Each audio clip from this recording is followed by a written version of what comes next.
Рахмат, саламатсыздар, урматтуу кесиптештер, урматтуу жыйындын катышуучулары.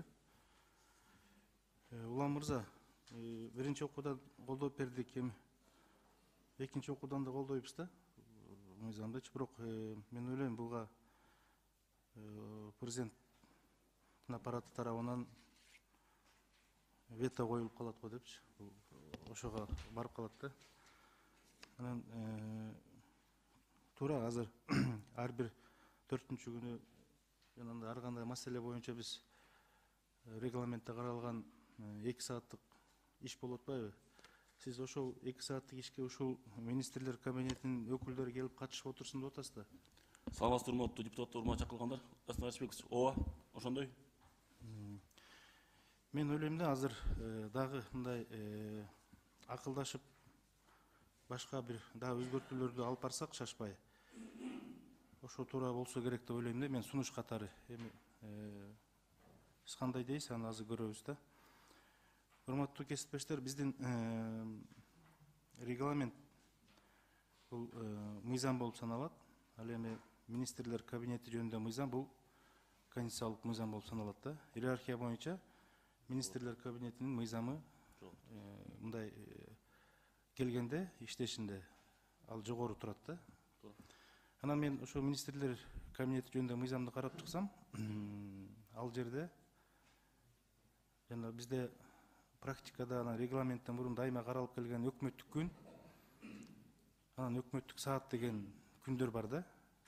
Бардыгыңыздар билесиздер, бул айрыкча бул 6-чакырышта абдан көп ушул маселе менен колдонуп, ушу беренелер менен өкмөт менен иш алып барып келгенбиз.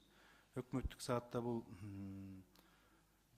жогорку кеңеш, ушул жогорку кеңеш менен өкмөттүн ортосунда 2 саат убакыт болот. Анан убакыт жетпей барса 1 саат узартып алып, ошо күндөгү болуп аткан көйгөй маселелерди чечүү үчүн мындай бетме бет отуруп суроо жооптор болчу да. Ал эми өкмөттүк күн деген ошол бир күндү арнап атайын өкмөттү бардыгын чакырып, өкмөт башчысын чакырып отуруп, орчундуу маселелер болсо, көйгөй маселелер болсо отуруп суроо жооп болуп чечилчү да. Андан кийин токтом кабыл алынчы. Азыркы учурда биздин регламентте албетте бул каралган, бирок министрлер жөнүндө мыйзамда, министрлер кабинети жөнүндө конституциялык мыйзамда ушул беренелер каралбай калган да. Эгерде биз эртең министрлер кабинетин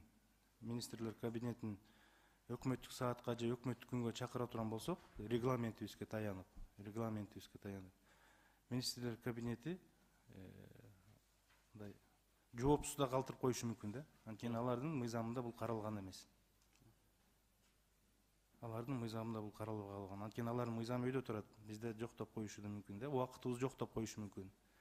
Же кийинкиге жылдырып коюшу мүмкүн. Же таптакыр эле биз бара албайбыз деп койсо да, алар укуктуу да.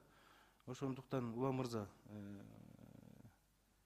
бул мыйзамды экинчи окуунун режимине калтырып, ушул сунуштардын негизинде киргизсек, министрлер кабинетинин жөнүндө конституциялык мыйзамга ушул беренелерди толуктап киргизип туруп, анан алып чыксак, өтө сонун болмок да. Мына биринчи окуудан өткөрүп алдык.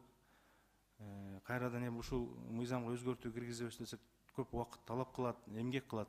Бирок сиздин мыйзамыңыз биринчи окуудан өтүп, азыр мен ойлойм дайын турат да. Мына ушул сунуштарды эгерде сиз макул болсоңуз, эми сиздин оюңузду угабыз, өзгөртүп ушул мыйзамга ушул сунуштарды киргизип, анан кийин баягы жет өлчөп бир кес дейт го, кыргызда жакшы сөз бар. Ошонун негизинде анан кийин мындай далилдеп туруп, биз мыйзамды кабыл алып берип туруп, президентке жөнөтсөк, далилдин негизинде. Мен ойлойм, жанагы ошондо сиздин айтып аткан жанагы көйгөй маселе чечилет. Ал эгерде сиздин ушул ойдон эле азыр жөнөтө берсек, жана биздин ар кандай маселелер 4-күнү саат 10-дон 12-ге чейин каралган маселенин эле учурунда министрлер кабинетинин төрагасы же алардын орун басарлары, тийиштүү министрлер келип бизди угуп отуруп 2 саат кетсин десек, бул мыйзамга вето эле коюлуп кайра келет го өзүбүзгөчү. Мен ойлойм да. Эми өтүп кетсе жакшы әрине. Ошондуктан сиз макул болсоңуз, оюңузду билдирип койсоңуз, жана мен айтып аткан сунуштарды келиңиздер, ушул биздин жалпы ушул комитеттин депутаттары чогуу карап чыгып, бардыгыбыз автор болуп туруп, ушундай өзгөртүү сунуштап берсек деген чолпон алыйында мен оюмду айткым келет да. Рахмат. Рахмат. Рахмат, Дастан Арыспекович. Урматтуу Дастан Арыспекович, туура айтасыз. Өкмөттүк күн, өкмөт саткада Кудай буйрса өзгөртүү киришкенге даярбыз. Азыр бул ар кандай күнгө өзүңүздөр билесиздер. Президент өкүлү катышат, ал катышып жазат. Ал маселелер канчалык деңгээлде аткарылып жатат өзүбүз билебиз. Көпчүлүк эсе аткарылбайт. Ошол себептен киргиздик. Урматтуу депутаттар, колдоп берип коюңуздар. Ар кандай да болгону 4-күнү күнү ар кандай да келип 2 саат отуруп берсин деп суранып жатабыз. Суроо жооп болбойт. Болгонун жазып кетет. Кат түрүндө бизге жооп берет. Чоң рахмат. Жамила Кубанычбековна, Дастан Арыспекович айтып кетпедиби? Конституциялык мыйзам өкмөттүкү биздин регламенттен жогору турат. Ошол себептен кирип жатабыз. Сиз да туура түшүңүз. Рахмат.